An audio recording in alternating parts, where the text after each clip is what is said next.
इसके यौगिक आज डेट हो चुकी है 8 अक्टूबर 2024 और आज का जो हमारा टॉपिक है बहुत ही महत्वपूर्ण है। आज का टॉपिक है यौगिकों की इलेक्ट्रॉन बिंदु संरचना बनाना। बहुत ही इंपॉर्टेंट टॉपिक है ये, एग्जाम में कंफर्म एग्जाम से रिलेटेड पूछा जाता है। एग्जाम में इसका क्वेश्चन जो होता है वो आता है और इसमें अपने सिलेबस के अकॉर्डिंग 5 यौगिक दे रखे हैं, उसकी संरचना हमें इलेक्ट्रॉन बिंदु संरचना बनानी है। वही सहसंयोजी आवरण के समान है। सबसे पहला यौगिक है एथेन C2H6, दूसरा यौगिक है एथीन C2H4, तीसरा यौगिक है ब्यूटेन C4H10, अगला है साइक्लोहेक्सेन C6H12 और बेंजीन C6H6। सबसे पहले हम शुरुआत करते हैं एथेन से। एथेन का मतलब 2 कार्बन, एक कार्बन ये, दूसरा कार्बन ये। कार्बन के संयोजी कोष में होते हैं 4 इलेक्ट्रॉन, 4 क्रॉस कार्बन के चारों ओर लगा दिए, 1 2 3 4। दूसरे कार्बन के भी इसी प्रकार से 1 2 3 4 करती है। अब कार्बन का होता है एल कोष। एल कोष को भरने के लिए 8 इलेक्ट्रॉन की आवश्यकता होती है। क्या करेगा ये, हाइड्रोजन परमाणु के साथ एक एक इलेक्ट्रॉन की साझेदारी करेगा। तो कार्बन दूसरे कार्बन से जुड़ रहा है, एक तो यहाँ कमी हो गई, बाकी बचे प्रत्येक कार्बन पर 3 हाइड्रोजन हम लगा देते हैं। प्रत्येक हाइड्रोजन 1 इलेक्ट्रॉन देगा जिसको हम डॉट के द्वारा रिप्रेजेंट कर रहे हैं। अब कार्बन के गोले में हम चेक करते हैं कितने इलेक्ट्रॉन हो गए। 8 होना अनिवार्य शर्त है स्थायी होने के लिए। 2 2 4 2 6 2 8, इस प्रकार से ये कार्बन स्थायी हो गया। इसी कार्बन में भी इसी प्रकार प्रत्येक से एक एक इलेक्ट्रॉन की साझेदारी होने से 8 इलेक्ट्रॉन पूर्ण हो जाते हैं। अगर हम इसकी संरचना समझे तो ऐसे भी इसको हम बना सकते हैं, एक जोड़ी इलेक्ट्रॉन की साझेदारी और एक सिंगल बॉन्ड। बाद की संरचना ये, इलेक्ट्रॉन बिंदु का मतलब तो होता है डॉट और क्रॉस के द्वारा इलेक्ट्रॉन को प्रदर्शित करना। ये तो सहसंयोजी आवरण है, तो इसलिए समझा रहा हूँ ताकि हम ध्यान दे लें कि किस प्रकार से संरचना बनाई है। 3 हाइड्रोजन जोड़ दिए, इसके साथ भी हम 3 हाइड्रोजन जोड़ देंगे और ये संरचना बनेगी एथेन की, बनेगी C2H6 की। अगली बात आती है एथीन। हमें पता है कि लास्ट में लिखा जा रहा है इन, मतलब असंतृप्त हाइड्रोकार्बन है।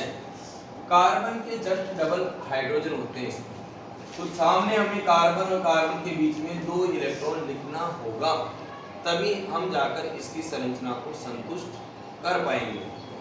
कार्बन के सामने 2 इलेक्ट्रॉन लिखे, तीसरा चौथा, इसी प्रकार इसके 2 इलेक्ट्रॉन इधर, तीसरा चौथा, 4 क्रॉस हमने लगा दिए। अब बारी आती है हाइड्रोजन लिखने की। बगल में जो एक एक क्रॉस लगाया उसके एक एक हाइड्रोजन अटैच कर देते हैं, 1 इलेक्ट्रॉन प्रदर्शित करते हुए। कार्बन के 8 पूरे करना है तो कार्बन सामने वाले कार्बन से 2 इलेक्ट्रॉन की साझेदारी कर लेगा, 2 खुद के पास है, एक हाइड्रोजन से ले लेगा। कार्बन के इस गोले में टोटल ओवरऑल 8 इलेक्ट्रॉन हो गए। इसी प्रकार इसकी बात करें तो इसके भी इससे 2 ले लिए, 2 2 2 4 हो गए, 2 इसके हो गए, 2 इसके 6 और 8 पूरे कंप्लीट हो जाते हैं।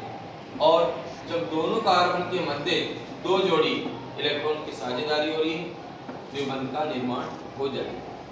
अगली बारी आती है ब्यूटेन की। ब्यूटेन का मतलब 4 कार्बन, C4H10।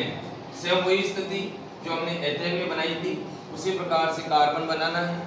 कार्बन की 4 इलेक्ट्रॉन प्रदर्शित करना है और कोने वाले प्रत्येक कार्बन के, कोने वाले का तात्पर्य पहला ये लास्ट वाला ये, इसके 3 हाइड्रोजन जोड़ना है, बाकी सभी के 2 हाइड्रोजन जोड़ते हुए हमें इलेक्ट्रॉन को प्रदर्शित करना है। अगला इसी से रिलेटेड आता है साइक्लोहेक्सेन। ये अक्सर एग्जाम में आता है।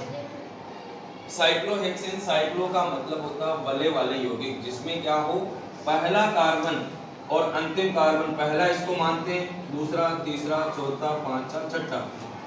पहला और छठा अगर आपस में बॉन्ड के द्वारा, बंध के द्वारा जुड़े हैं तो वो वले हो गए और वले वाले यौगिक कहलाते हैं साइक्लो यौगिक। और यहाँ हेक्सेन आ रहा है, इसका तात्पर्य सिंगल बॉन्ड होगा। पहले हमने 6 कार्बन को लगातार वलय के रूप में बनाया, ये 6 है, 5 नहीं है। 6 कार्बन को वलय के रूप में बनाया, फिर प्रत्येक कार्बन पर वैलेंसी होती है संयोजकता 4, 1 2, बाकी 2 बची तो 2 हाइड्रोजन जोड़ दिया, इसी को यहाँ प्रदर्शित किया गया है। प्रत्येक कार्बन को अपने को प्रदर्शित करना है तो कार्बन और कार्बन 4 इलेक्ट्रॉन बनाना है। जैसे नंबर 1 इसको दिया 1 2 3 4, इस प्रत्येक का काउंट करेंगे 4 इलेक्ट्रॉन प्रदर्शित करना क्रॉस के रूप में, बाकी बचे 2 हाइड्रोजन लगाओ और डॉट के रूप में प्रदर्शित करो। इस प्रकार से जो संरचना बनती है वो साइक्लोहेक्सेन की संरचना होती है। यौगिकों की इलेक्ट्रॉन बिंदु संरचना में 2 महत्वपूर्ण यौगिक जो कि एग्जाम में अक्सर पूछे गए हैं उनके बारे में और विचार कर लेते हैं। एक यौगिक है बेंजीन और एक यौगिक है साइक्लोहेक्सेन। पहले हम बात करते हैं साइक्लोहेक्सेन के बारे में। 6 कार्बन है, 1 2 3 4 5 और ये 6। हमें कार्बन की संयोजकता 4 पूरी करनी है। पहले कार्बन पर 1 1 2 बंद, तीसरा चौथा, ये हो गया। प्रत्येक पर हम 2 हाइड्रोजन लगा देंगे और जो संरचना बनेगी वो साइक्लोहेक्सेन की बनेगी। अगली बात आती है बेंजीन की। बेंजीन में क्या होता है, वही 6 कार्बन 1 2 3 4 5 और 6। बेंजीन में एकांत क्रम में मतलब एक छोड़कर एक कार्बन पर डबल बॉन्ड पाया जाता है क्योंकि ये असंतृप्त हाइड्रोकार्बन है। तो पहले हम पहले दूसरे कार्बन के बीच में डबल बॉन्ड लगा देंगे, फिर दूसरे तीसरे में नहीं होगा, तीसरे चौथे में होगा, फिर चौथे पांचवे में नहीं होगा, पांचवे छठे में होगा। अब इसके बॉन्ड गिनते हैं, टोटल 4 बंद पूरे होने चाहिए। 1 2 3 ये 4 पूरे हो गए, यहाँ हाइड्रोजन लग गए। इसकी बात करें 1 2 3 4, सभी को इसी प्रकार व्यवस्थित करते हुए हमें बेंजीन और साइक्लोहेक्सेन की संरचना का निर्माण करना है और ये हमें अच्छे से बनाना है, प्रैक्टिस करनी है, बार बार रिपीट करना